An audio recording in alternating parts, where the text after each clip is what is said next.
नेली मुंगाव गावचे सरपंच, माजी सरपंच, ग्रामपंचायतचे सदस्य आणि सर्व गावकऱ्यांतर्फे नमस्कार। आज आम्ही सगळेजण इथे या विशेष विषय घेऊन आलेलो आहे। इथे कुठलेही खूप मोठे व्यक्ती, राजकीय किंवा असे नसून गावातील सर्वसामान्य एका गावामध्ये राहणाऱ्या गावकऱ्यांचा प्रश्न घेऊन इथे आलेलो आहे। माझ्या डाव्या बाजूला ज्या बसलेल्या आहेत त्या सुजाता ताई पाटील आहेत, त्या सध्या परिस्थितीमध्ये ज्या सरपंच आहेत नेली मुंगाव गावच्या। माझ्या उजव्या बाजूला जे बसलेले आहेत ते दुर्दैवचे नाटकर आहेत, ते माजी सरपंच आहेत त्या गावचे।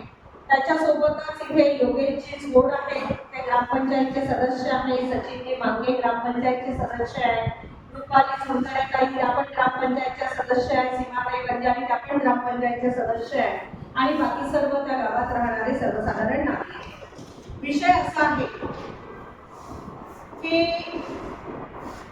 आपल्या इंडस्ट्री या विकासासाठी आवश्यक आहे, परंतु त्या इंडस्ट्री कुठे असायला पाहिजे, कशा असायला पाहिजे याचे काही नियम आहेत आणि अशा वेळी हे सर्व नियम धाब्यावर बसवून जर काही इंडस्ट्री चालवल्या जात असेल आणि त्याचा गावाला जर त्रास होत असेल तर अशा वेळी गावकरी यांना रस्त्यावर उतरल्याशिवाय पर्याय राहत नाही आणि तशाच प्रकारची परिस्थिती आज या संदर्भात इथे झालेली आहे। मुंगाव या गावामध्ये Sunil Ferro and private limited या नावाची कंपनी ही अनाधिकृतरित्या आणि अवैधरित्या चालवल्या जात आहे।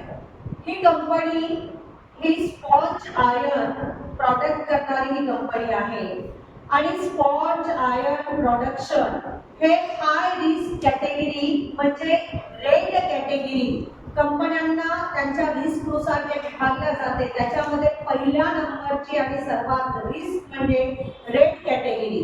तर ही स्पॉन्ज आयर्न उत्पादित करणारी जी कंपनी आहे ती रेड कॅटेगरी मध्ये येते।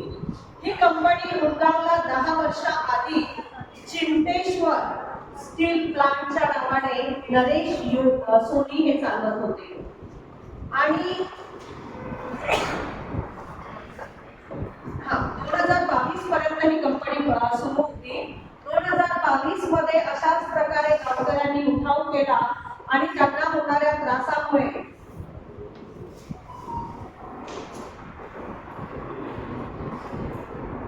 तर 2012ला ही कंपनी गावकऱ्यांच्या उठावामुळे ही कंपनी बंद करण्यात आली। ठीक आहे, मग ही कंपनी बंद झाल्यानंतर ती कंपनी त्यांनी दुसऱ्या कोणाला विकली असेल, अधिकृतरित्या अजूनही ही कंपनी कोणाला हँडओव्हर झालेली नाही, कागदपत्री त्यांचं नाव बदललेलं नाही, सातबारावर त्यांचे नाव बदललेले नाही, परंतु मागे नोव्हेंबर पासून, बरोबर आहे ना, नोव्हेंबर महिन्यापासून ती company Sunil Ferro and private limited यांनी ही कंपनी पुन्हा सुरू केलेली आहे।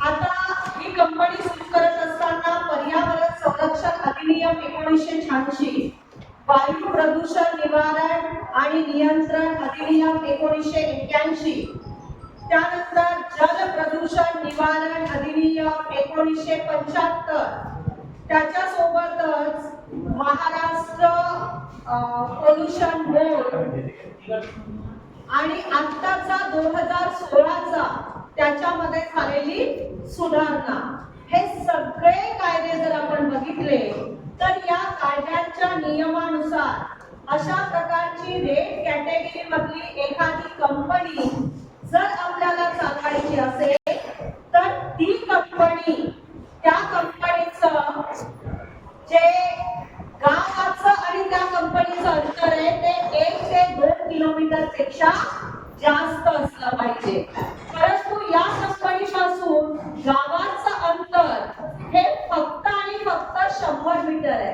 किती? 100 मीटर, म्हणजे 1 किलोमीटर ते 2 किलोमीटर असलं पाहिजे, 100 मीटर आहे म्हणजे 10 पटीने कमी आहे।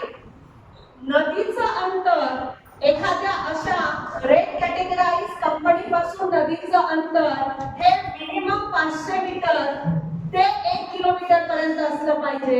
इथे नदीचं अंतर हे 50 मीटर आहे। जिल्हा परिषदची शाळा ही 2 किलोमीटर पेक्षा पाहिजे, ती देखील 100 ते 150 मीटरवर जिल्हा परिषदची शाळा आहे.